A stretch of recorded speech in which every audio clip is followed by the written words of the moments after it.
Definitely, I think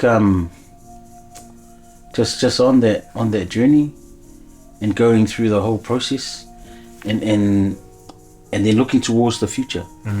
That's what we're about. We're trying to. We're not going to say we're revolutionists or some extraordinary special people, but what we're going to try and set something for the next generation. Yeah. So they're not left bewildered like us. No.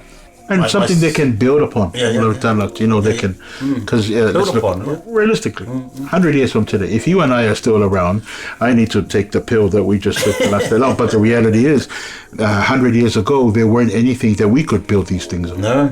So, right? So it's. I think you have to look at it as that perspective, because it doesn't change the nature of how we came here. We came here to build, learn new things, gain new knowledge, and that's always has been.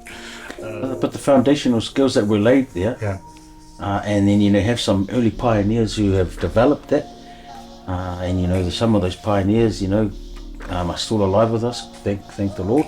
Some of them, have moved on to the next life. God rest in peace. But they've laid some really good platforms for us now, our generation, and how we can develop that. So I'm looking towards my son and my daughter. Just very young, but how do I make sure that they don't have to learn everything, and then when they're like at my age, having the same conversation.